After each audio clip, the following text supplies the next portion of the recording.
This is the Nerdy Old Men Podcast, recognized by City View Magazine as best of the best in podcasts.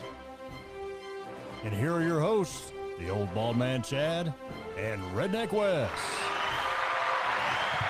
Hey, Wes. Hey, bud. Hey, we're back, everybody. Lifing and stuff. Well, yeah, I gotta apologize to everybody. Some of us, my end too. Okay, for full disclosure, because that's how we roll on this show. Because rolled and we don't care. But, yeah, we had D&D night last Friday. Yep. And then just life in general, just a bunch of other stuff. We had intended on doing a show last week. Yeah, and D&D night and some other obligations. So we were gonna record before D&D night, and everybody kind of showed up early, which is really unusual. Yeah, that never ever happens at all. So we were like, okay, well we'll push it back. And, yeah. Shenanigans ensued during. And we'll do that. We'll talk about that here in a minute because we do love to talk about our D&D games. I had been off my allergy. I'd ran out of my allergy medicine, and it was one of those, I'll get it, and I kept forgetting to get it. Chad has cats. I have 2 cats and a dog. The dog does not bother me. No, you don't. You don't have anything with dog dander, no. I have very bad allergies with cat dander. And like the cats have learned to not come around Wes, but it doesn't matter until we start playing D&D, and then they want to help, you know. And so I had a really bad reaction. Dude, he sneezed like 35 times. What was bad was because I live like 45 minutes away from Chad. I sneezed for a good 30 minutes of my ride home. It's funny, but it's not funny. Yeah, it is. You know, looking back, it's hilarious, but not for me, but for Chad. I did find it. And so Saturday morning, I get up and I felt like I had been beaten. Yeah, like my neck, shoulders hurt, had a headache, and I'm not the type that can sleep during the day. Right. I slept for like 4.5 hours, like from 12 to like 4:30, 5 o'clock. I was out. How much allergy medicine did you take? I didn't take any. It was I felt bad. It was just, when you just don't feel like doing anything. No, I get it. And it's that time of the year, too. So we didn't. Yeah, East Tennessee. Well, I mean, I got a Recefin shot in the butt cheek the other day for another sinus infection. You and your sinus infection. Yeah, quarterly, according to my doctor. Yeah. But anyway, that's why we weren't able to record. So but sorry about that. But we're here. We're back. We're live. Unless you're listening to this or watching it later. Either way, whatever. But yeah, thanks for. We got Stinky. Stinky is with us. Stinky up on us. Pajama Monsters. Go check out Pajama Monsters. Oh gosh, it's a great little concept. If you go back and listen to that or check out his page, Instagram, Facebook. It's Pajama Monsters. It's a great little concept. Yep. For kids, it's a funny little story. He's got a couple of different ones that he's working on. Yeah. I know between the two of us, we've got at least 4. There are 2 Pajama Monsters in my house right now. This one and another one. I've got 3. Yep. Because we have Show Stinky, and then both of the girls they wanted to have a Stinky, so I think we bought all the Stinkies that he had. Yes. But he's probably got I don't know, he's got like 6 or 7 different characters. Yeah, it's fun some books. Yeah. So go check him out. Let him know that we sent you. He's a great guy. He was so much fun. Yeah, it was fun stuff. And then, but I always like to show my latest model creations and stuff. So this is from CA3D Studios. Again, not sponsored, but I love their stuff. Yes. And this is they refer to the file as white, so that the mouse so the mouse doesn't get his cut. So you might know who this is, but this is a 1/9 scale, and I had an absolute blast working on this one, and it's really really fun, and it's going down with the evil queen that I may have showed last time. I don't know, but if you want to see some of my work, Trinity's Minis on Instagram, and that's where I just I'll be glad to do a commission job for somebody, but I just create the stuff just for fun. And I don't create it. Let me rephrase that. I bring it to life by printing it and painting it. Yes. I do not 3D sculpt, but white, because I don't want to get... You don't want the house of mouse I don't want after you. Hey, everybody, starts beating on the door. But where's anyway, my money? Where's my money? But again, always as usual, we still have a bunch of these Prometheus and Chains with our ugly mugs on the cover. Actually, the artist did a fantastic job, and we still have those. And that was such a funny story though. When we were at a local convention, and we were set up, and he walks by, and we're actually recording, which is what makes it even funnier. And I look over, and he looks, and he goes, "I drew that." And we're like, "Come back, we want to talk to you." So it's pretty good. It's pretty cool. I love the cover on it, but we have some of those, and we're going to discount those and try to get those cleared out to the public. If you want any of those, reach out and yell at us. We have a capability of mailing it as well. And if you want to get it graded, you can go to any. Well, I want to say any local store, but I'm not sure. I know Nirvana is. There's a bunch of places around, and if you're out of state or whatever, out of country, there's places for that too. So because we got these graded with CBCS, Wes got one, I got one. I gave him I gave him. he drew the higher grade. It was a 9.8 or something. We have one. What is it? A 9.4 and a 9.6. This is a 9.4, and you got the 9.6. Okay. So. And as far as I know, those are the only two that are graded. So that's maybe so. Yeah, we need to get some into CDC so we can get that. Yeah, I've thought about that.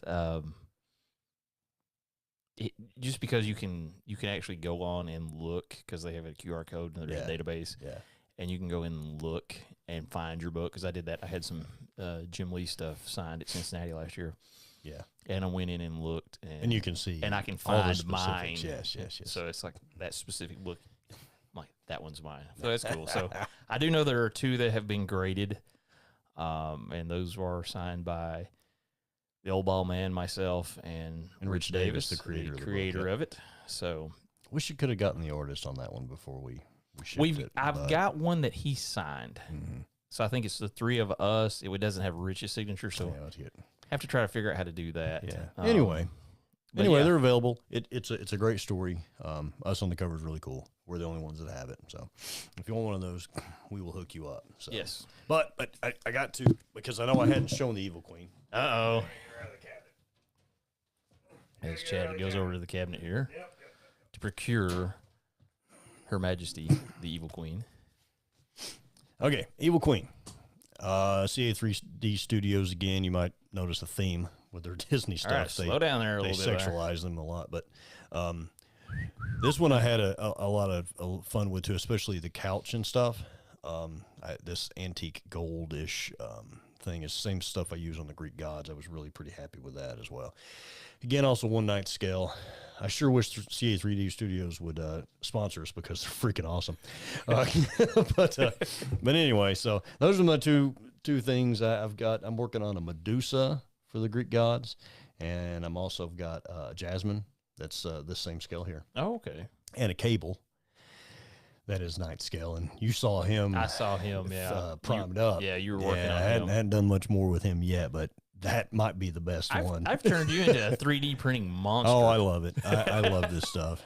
I love it. I got to get some better. Creality, man. Creality resin's what I really like to use, and I haven't. It's hard to get.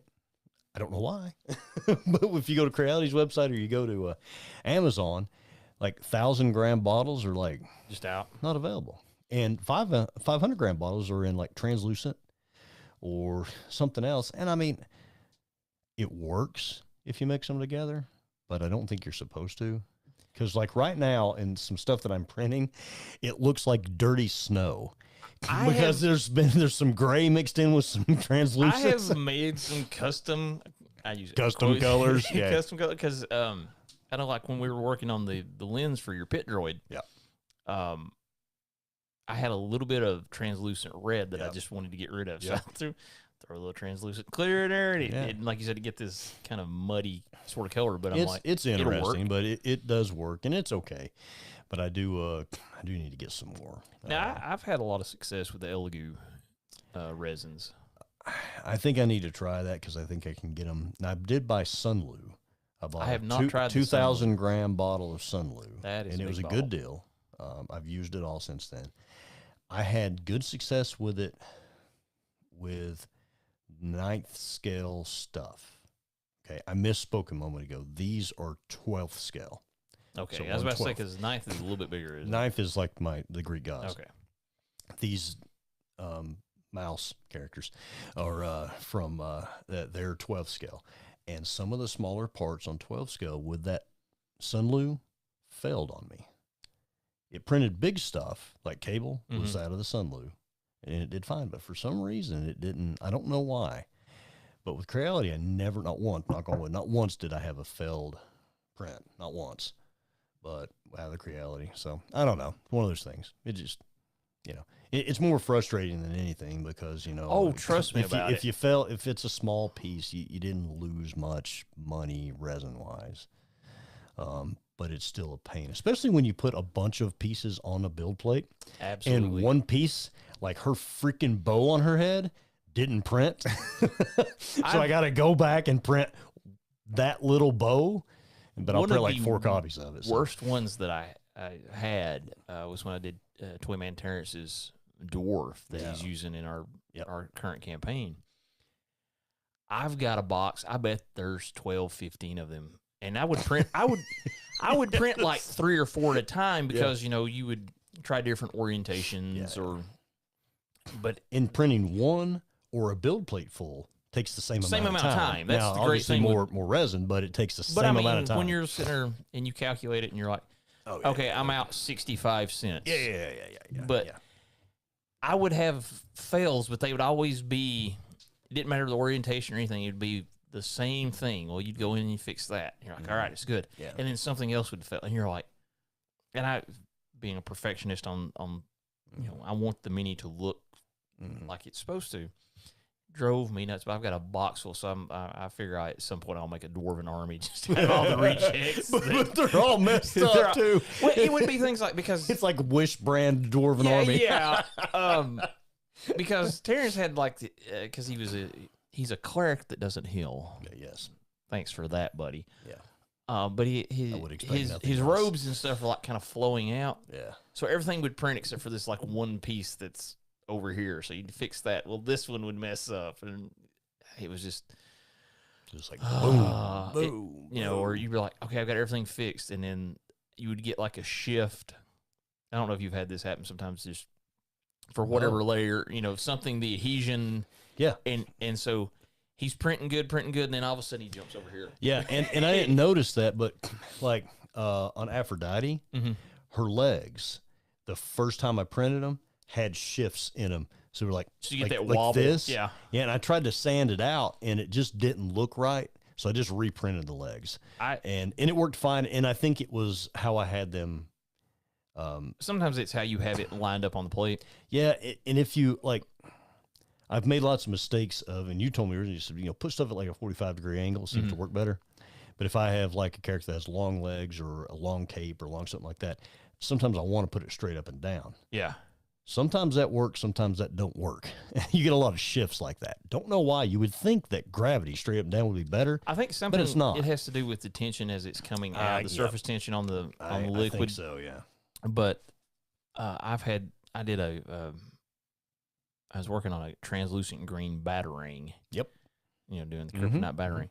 And it's great because it's perfect, and then it goes whoop whoop whoop, and then it's perfect again. But there's like this one section right in the middle where it literally it's like the San Andreas fault. They just opposite ways. So if anybody ever asks you, it's like, what do I really need to get 3D printing? Patience. Yeah.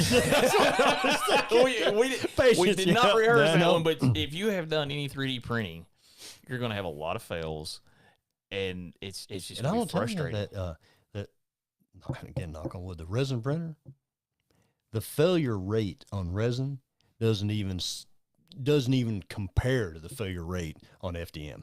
Not even close. Well, see, the thing is, those things fail constantly. Not knocking your printers, because they're beginner level of FDM printers.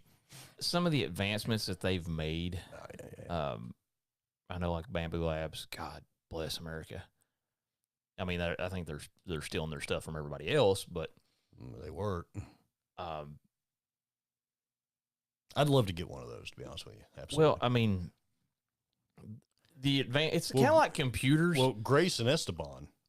Yeah, they're they're set up. They've got a bunch of Bamboo Labs. He's got at least 2 that I know of. Maybe 3. They're just like perfect. You're talking about like the replicator off of Star Trek. Yeah. I mean, that's what those are. Well, and it's just the fact that they're reliable. Yep. Very much. And you get a lot of detail.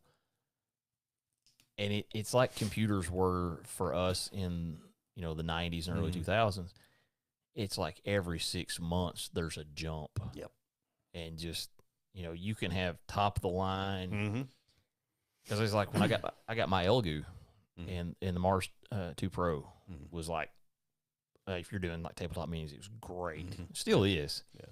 But just then the 3 came out, and it's just the Saturn and the Jupiter, you know, it kept getting bigger, faster, more detail, and it's just like when you get into it, and this show's not about 3D printing, but when you get into it, and then you start thinking, well, I can make that.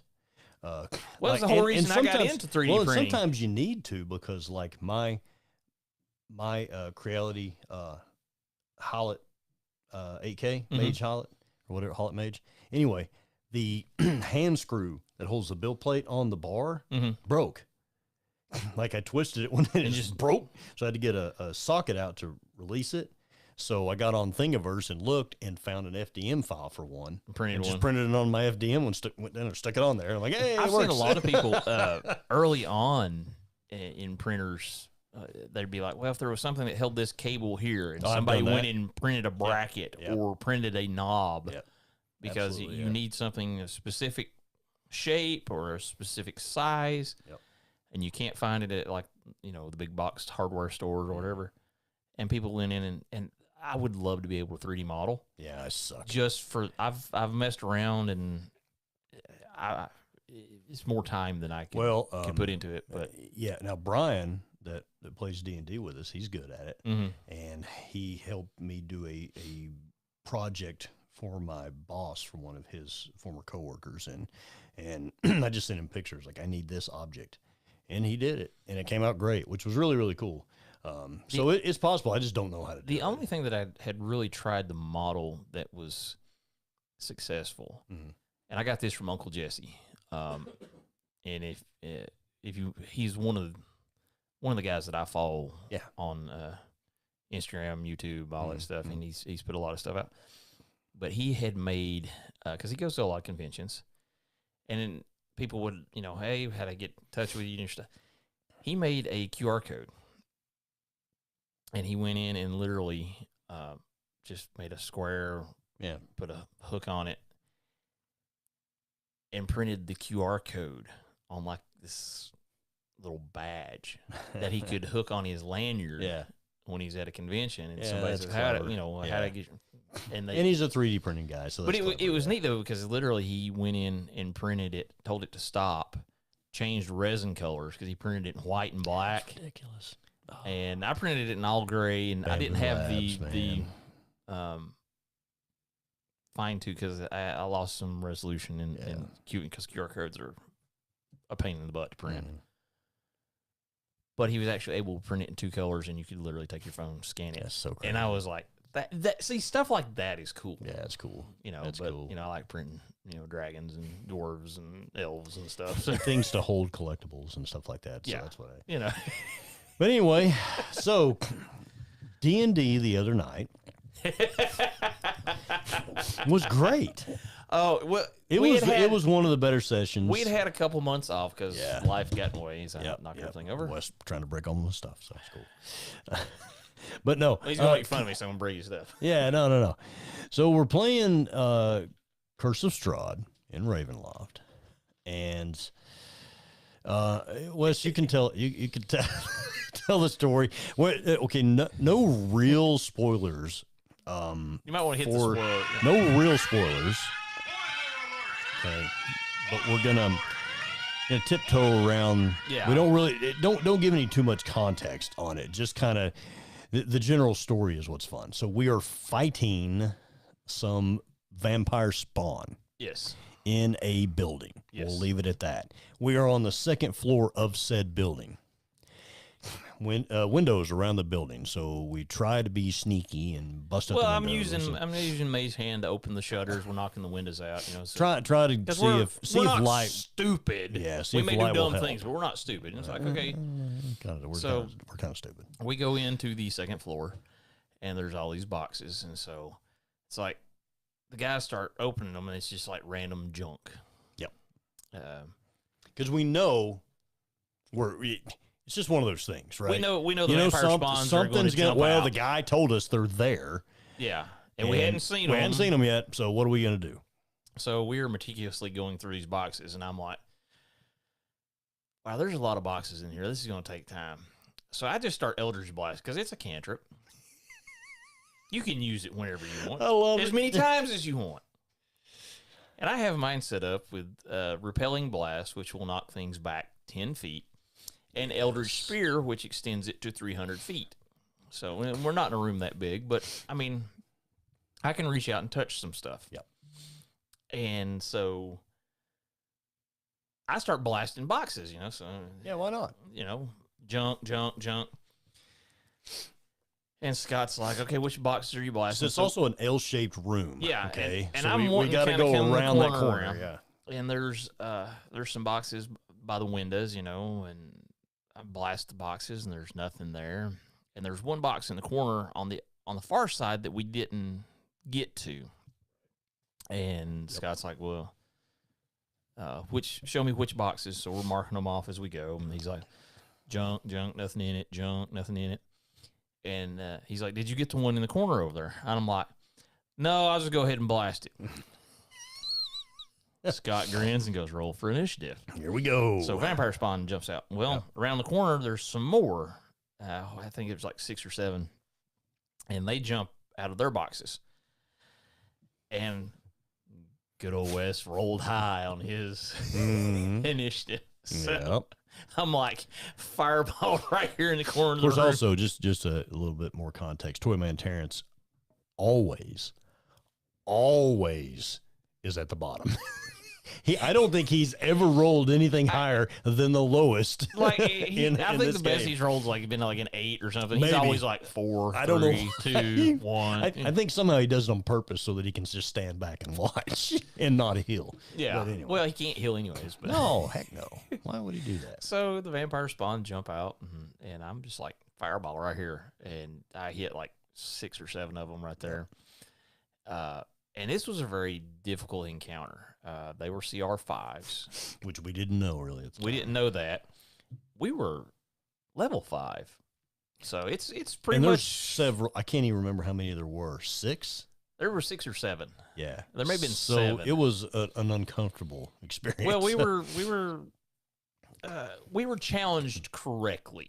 Yeah, I agree. I mean, their challenge rating and our level rating were the same. What helped us was tactics. Yeah, well, it's always does. And keep in mind, I'm the only fisticuff. The only true fisticuff, yes. At this moment. So it is, and you fighters out there, it is my role to put myself between them. You are the damage sponge. And the range and arcane folks. Yes. And so that's after the explosion. That's what I did. You're paying me back for all those times my paladin charged in. Yep. After the explosion of fire from Wes, which, you know, start setting the building on fire, which makes it even funnier. Of course.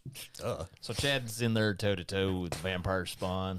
But we also needed, again, this isn't giving away much stuff, but we needed... There was an item we needed to get that was in the other room. Which is in the room upstairs. The guy who owns the whole place... at this moment is currently nailed inside a coffin that we put him in. Yeah, because it was like, what do we do with this guy? And we didn't want him to run off. There was a coffin in there, and we didn't want him to run off. I'm like, put him in the coffin and nail the coffin lid shut. So now the building is on fire. Well, just part of the building, okay? It was confined because I had it blast through the wall. There ain't no asbestos in this sucker. It is on fire. Okay? And dude is downstairs. The house is on fire. Can you imagine, dude, downstairs in the coffin. Here's the explosion. Hear the explosion, the fire crackling, and the screeching of death dying and attacking vampire spawn upstairs. Yes. This is like the worst day ever for this dude. So, as we realize, it's like, this fight is going to be more difficult than we thought. Yep. Jason, our bard, disengages and goes to find the item we need that's in the other room. And this is because the building is on fire. Yes. And we were concerned that if the whole place collapses, that we're not going to be able to get the item. And we forgot to say, before the fight started, Toyman Terrence actually climbed up on a box just because well, he's a dwarf. Yes. He needed to be able to see. And so he's standing on a box. Jason takes off looking for item. Brian couldn't make it that night. Right. So we didn't have our standard bear tactics. Yes, the which bear we tactics missed a lot. We missed it a whole lot because he's normally the other dude that's up front with me, so I don't get death thrown on me too fast. So we're in this fight. We get through, and we start to go on to the second round, and Terrence goes, "I didn't go." He was just standing there. Of course, he's studying on when to heal because he can't. Yes. We have a cleric that can cast fireball. That's true. But can't heal. Basically, it's another mage. Just not as good. It's not as good. It's like having a warlock, It's like a mage, just not as good. And so Terrence finally goes and does whatever he does. And Chad's over there, and there's like 5 or 6 of them on him. He is surrounded. And I'm grappled also. Yes, on the vampire spawn's turn, they decide to grapple Chad and bite him. Now, some of you D&D folks that are aware, this monster requires, if I'm right, it doesn't it require a magical weapon to damage it? Yes. Okay, so it has immunity to non. Yeah, it's I have fighting two-handed style, and one of my weapons, the primary weapon, is magical. The other one is not. Yes. So that other blow just doesn't matter. Just like, so really? So my force multiplier is low in this particular situation. And you're outnumbered. And grappled. Yes. So it's a bad day. So Chad is getting ganged up on. Yep, bad day. And I'm sitting there shooting some of them, trying to knock him off, and comes around the next round. Michelle J is sending arrows, magical arrows. Yes, he's doing well too. So we're taking some of them out, but still, it's like 2 or 3 on one. Yeah, I constantly have at least 3. And so when it comes back around, Chad's trying to get through. He couldn't break the grapple, and it comes back to my turn, and I'm like, I'll help my buddy out. Yeah. The West style of helping. I will shoot the one that is grappling him, and it will knock him off. Yeah. Chad is standing right in front of the window. Yeah. And Scott realizes what I'm about to do. Yeah. So he does a strength check to see if he holds on to Chad.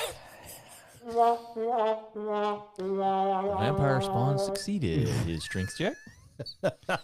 As I blast the vampire spawn in the back, he takes Chad with him out the second story window.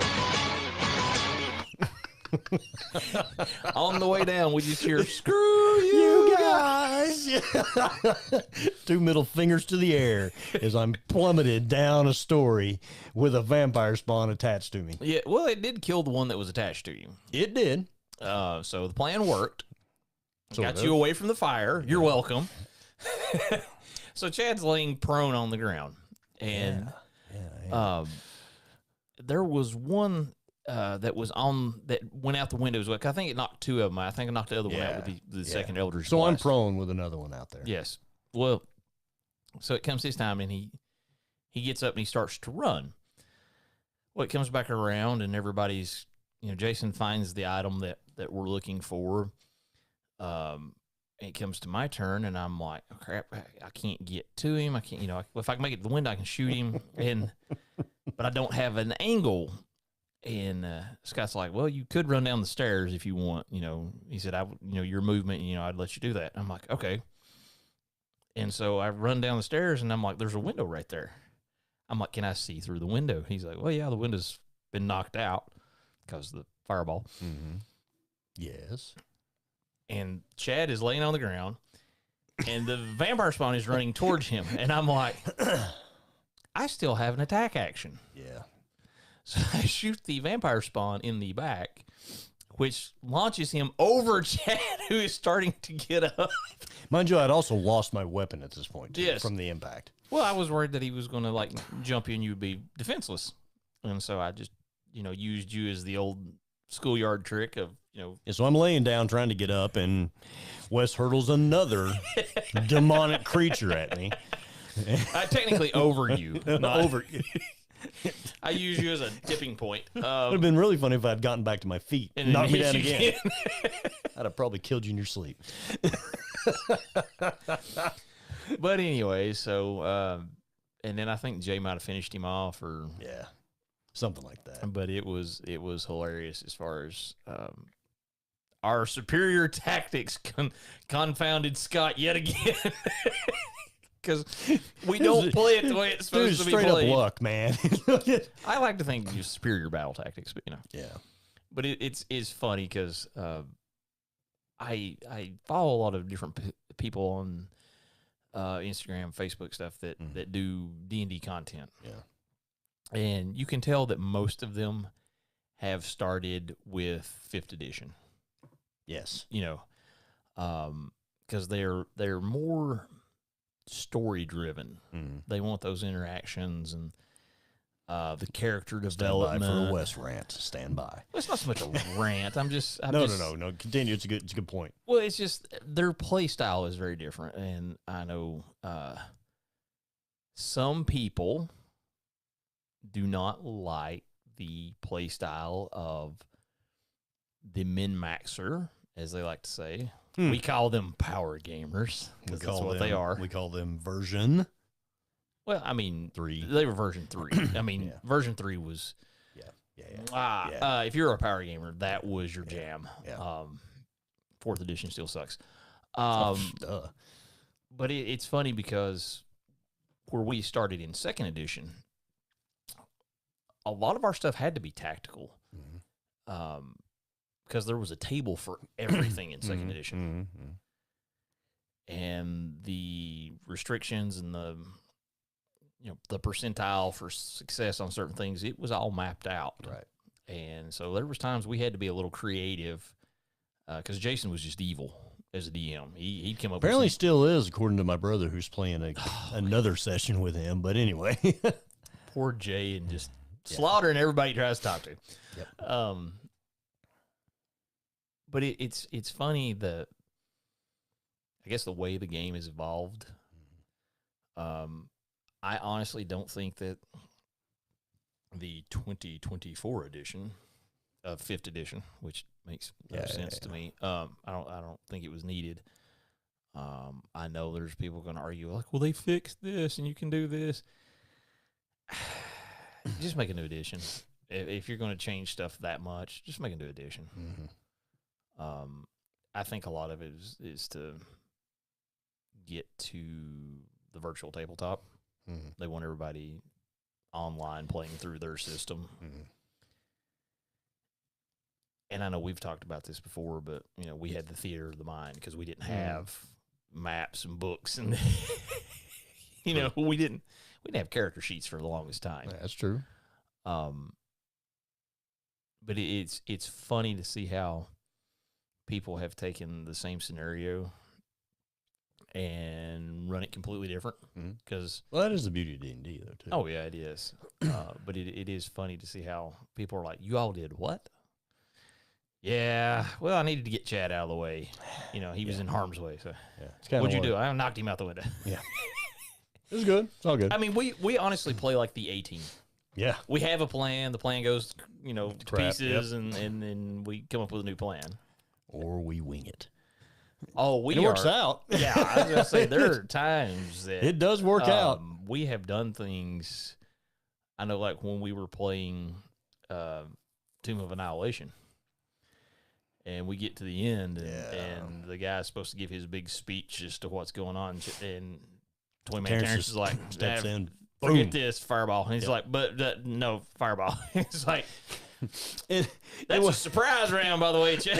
It was just like, I just thought about this, and we've talked about it before, and we could make like a whole episode out of this, but and you're right, the differences, and we should do an episode like that. We should get some guests, the differences in generational D&D play. Yeah. And how things are different.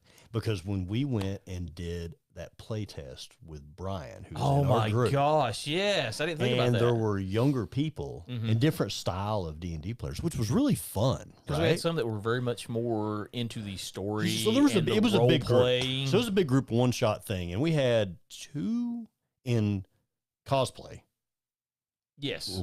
Well, there was one. I mean, he was dressed. Yeah. I mean, it wasn't like full so on. There was one. It was. There were 2 that were using like voices, like voice acting thing, and like 3 of them were like really into the story.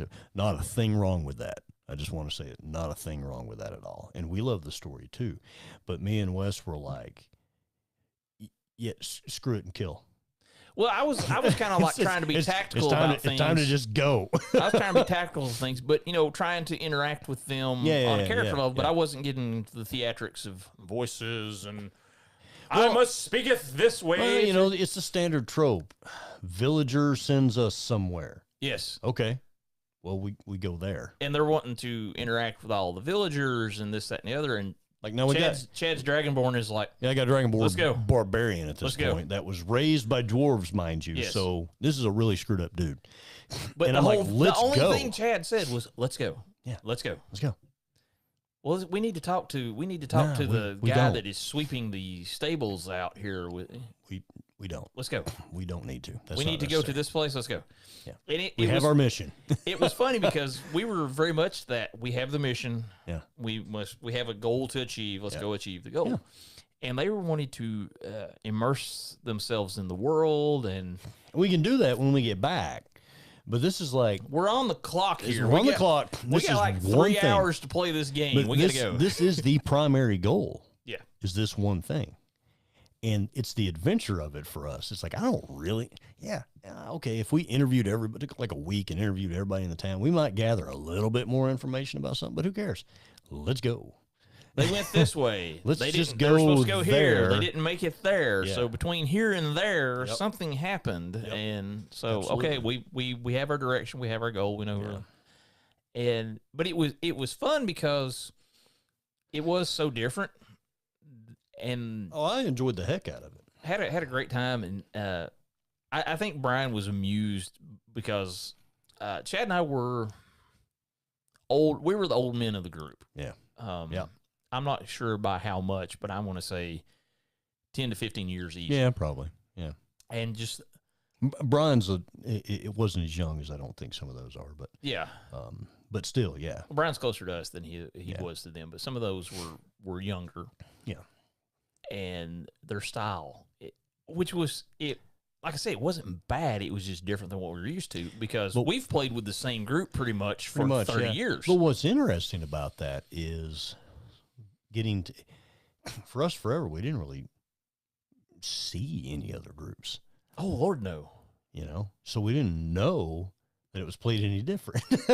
Well, going back to where you said, that's the beauty of D&D. You can play it however. Yeah. But we had a very specific style. It was,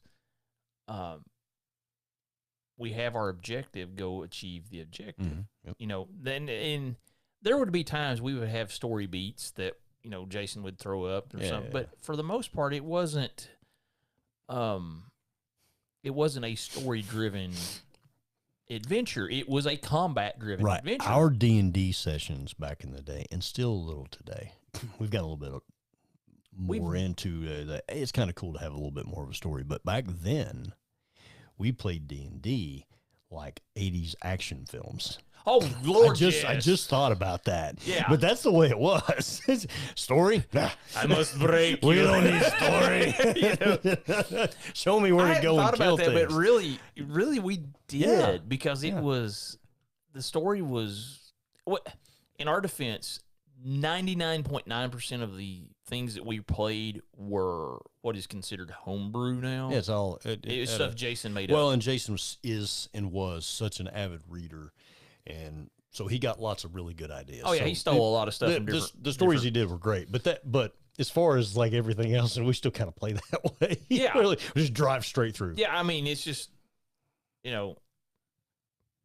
if it bleeds, we can kill it. Yeah, I mean that was. And there's nothing wrong with that. But or the other I way think a lot of people now play these big adventures. Like we're playing Curse of Strahd, we've played Tomb of Annihilation. We played a little bit of, what was it, the Mines of Phandelver, which is like the official starting. That's thing. like the. We did that when Brian was getting into playing. Yeah. And there's more of those now. I know Critical Role's got their own version, like their books and stuff that you can get. And there's this. Do you remember, like in second edition, when there was all the modules that came out? Yeah, paper modules. Yeah, and I have one. I still have the Dancing Hut of Baba Yaga. Yeah, I still have that one. I have Baba Yaga's hut in there that I haven't painted yet. By the way, anyway, carry on. But it was one of those things you could play D&D and you didn't have to have the official mods or PHB DMG.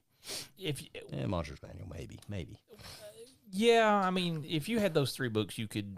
I mean, in all honesty, you could probably play with just the Player's Handbook. Yeah, but you make stuff up, which we did. But it was interesting that we did everything. Didn't have the maps and the minis and all. We just kind of imagined it. And now, I mean, you've got the computer. You've got 9 bajillion books. Yep. And that's not so bad. It's not, but it's a different way of playing. But it's the shift has gone from more of, in my opinion, the shift has gone from, hey, let's make an adventure, things that you like, to, okay, we have a structured set, and we have to play this set, and then we play, okay, what's the next campaign? Okay, the book, I've got the books for that, and right. And that's great, because, I mean, there's some very talented people that have written things over the years. I know, Ravenloft, I believe, came from, that was actually a Halloween game. Oh, yeah, I think that was right. Yeah. I think Hickman and some of them. I don't remember. But Dragonlance, that was their thing, and it became official D&D. So there's always been that. Hey, there's an official story that you can play. There's an adventure that you can play. But it seems like now that that's what everybody's waiting for, is the next campaign that they can play. I got to buy the next campaign. Whereas, we were just like, I don't think we ever had like an overarching story. I think it was just a series of events. One, and that was Dragon Mountain. And you weren't there because you were at Tech. Yeah, I missed that one. But that was it. The rest of it were homebrewed stuff, and still fell in love with it. So I guess the point of this rambled discussion right here is that it doesn't really matter. You can play with very little. Yeah. And that or you play styles are different. So as much stuff we need to work on that. We need to work on doing like a round table type episode with some people that play in different groups. Well, see, what's great is it was like, because like Michelle J doesn't count. Bay, he's making his own. Yeah, and I'm talking about just like D&D stuff, because like Michelle J is a millennial and we're Gen X, but it doesn't matter because he learned to play the way that we play, so he doesn't count. So bringing him in, I mean, that doesn't count. I gotta go on a Michelle J one here, because this is hilarious to see the change in Jay from when he first started with us. And knew absolutely nothing. He's just, I'm going to play D&D. Yeah. And he's all excited, and he's bright-eyed and bushy-tailed, and that first fight, he just gets bodied. Yeah. He's like, oh, my God, I'm about died. Mind you, that happens at low levels, because I almost died in Ravenloft the other day. Yes. So, anyway. But to see him now, because, he's playing a fighter, and he's like, okay, now what am I rolling here? Okay, do I add this? Do I double? He didn't. We really had to hold his hand, to where now he's in, okay, I'm throwing down Hunter's Mark, I'm doing this, I'm doing this. He has a plan. And he's kind of seen how we've done it. But now he's playing in a different game under Jason. Yes. With brand new people. We've got to talk about that for just a minute. Yeah. Because I get tickled because he'll message me and stuff, and he's like, I can't get the wizard to understand to not charge people. And I'm like, wait a minute, you're the paladin, you're the damage spun. He goes, I know. He goes, I'm a tank. He's a caster. I can't keep him back because he thinks he's got to run in, and he's like, we're exploring an area and there's a door over here. Okay, let's check this first. And he's like opening the door and it's like, stop. Don't do that. That's not how this works. But you can see that I'm like, well, you're in charge. He goes, well, they won't listen to me. I'm like, well, you're the paladin. You should have the highest charisma score. You should be able to, Well, he also says that he doesn't feel like he should be telling them how to play their characters. But I'm like, we gave you advice. Yeah. You got to give them some advice, hey man. You're a wizard. You've got like 20 hit points. You don't need to charge that goblin. You're wearing cloth. Yeah. You have a lot of squishy parts. Yes, yeah. You don't need to be up there. You're in the rear with the gear. That's right. And it's one of those, I understand him not wanting to dictate their play style, but there's times you have to be like, hold up, do the Zach Morris timeout. Yeah, let's game plan this one for just a second. But I think it's fun for Jason, just the fact that he's got new players. Yeah. And they're trying to come up with stuff, but they're making some just hilarious mistakes. And Jason's just taking full advantage. Oh yeah, because he can throw back to the days when we were new, and Jason had more experience because he had played with his brother and Pat and them guys like that, and then you got in and stuff. But and he could hurt us a lot. Oh, there was times a lot more, but so now he's giddy about it. He's ready. Because you just see the look in his face. I was talking to Jason and we were talking about it. And he goes, "They just do dumb stuff," and it was funny to him, but at the same time, he's just kind of shaking his head like, why are you guys doing it? They're making it too easy for me. Yeah. And it's funny because I think Jason is really having a good time DMing again. And because I know there for a while, we'd kind of burn him out because he was our forever DM before some of us kind of started. Yeah. But I don't think he's done it in years, though. Well, and I think that's why it's fun for him again is because he's got a bunch and they're learning and they're doing the dumb stuff and you can have funny things happen because you do dumb stuff. So I'm glad that's working out for him, but I get tickled at Jay because you can sense the frustration at times because he's trying to keep his group alive. Yep. He's trying to do his mission, but things keep happening. He goes, "I'm going to be a war criminal before it's over with." Because he's like, I'm trying to talk to these guys and they start attacking him. Oh my gosh! And so, it's just that's fun to listen to his stories because we had the same stories that we've told on here.